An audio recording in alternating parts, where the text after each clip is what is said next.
vous levez, et sans le savoir, vous avez une rancœur envers une personne ou une communauté. Les jours passent, ils passent, et cette haine, cette colère ne fait que grandir en vous.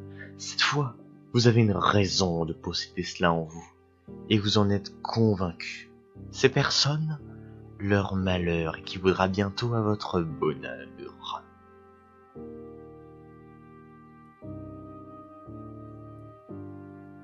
Comme dit dans la précédente vidéo, aujourd'hui, je vais vous apprendre à maudire quelqu'un. Si vous n'avez pas vu le précédent guide de survie, ce n'est pas grave. Le lien est dans la description et tout ce que vous avez besoin de savoir sera répété ici. Tout d'abord, il vous faut un objet de pouvoir.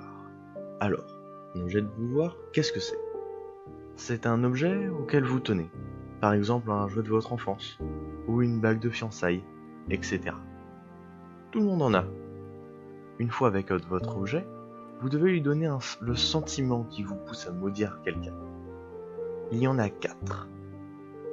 La haine, la jalousie, la vengeance et l'amour. Ces sentiments, que j'appelle les 4 funestes sentiments, sont incontournables pour une malédiction. Il vous en faut au moins un. Donc, avant de tenter quoi que ce soit, soyez assuré d'en avoir un au plus profond de vous, envers votre victime, bien sûr. Une fois que vous êtes assuré, voilà ce qu'il faudra faire. Avec un couteau, découpez soigneusement une partie de votre objet de pouvoir, et de vous-même. Sachant que les cheveux et les ongles ne comptent pas. Faudra donc compter sur une petite goutte de sang ou un morceau de peau. Une fois avec les 2 échantillons en votre possession, brûlez-les. Après quoi, prenez votre objet et ne le lâchez plus. Gardez-le toujours en main, pendant 10 jours. 10 jours avec un contact constant, la main ou autre chose, mais il faut toujours le tenir, l'avoir sur votre peau. Je vous conseille de vous scotcher, afin d'éviter tout risque. Et si vous le lâchez ne serait-ce qu'une seconde, tout est à refaire. Ah, au fait, si jamais vous ne ressentez pas l'un des 4 sentiments dits précédemment, alors au bout du 3e jour, il devrait se former un petit bouton sur la partie où vous le tenez. Ce petit bouton sera en plusieurs jours noir et commencera à grossir, à grossir et à grossir. Il sera rempli de tout votre sentiment négatif.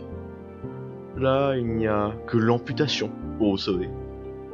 Cette étape consiste à donner à votre objet tout votre funeste sentiment, pour qu'il en soit imprégné. Une fois les jours passés, votre objet est bel et bien maudit.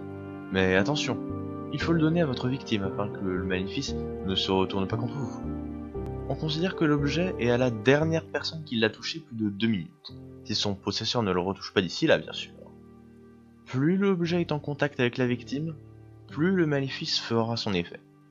D'ailleurs, que se passera-t-il pour la victime et pour vous? Tout ce que je peux vous dire, c'est que le vent a tourné. Mais cela ne veut pas non plus dire qu'il ne retournera jamais.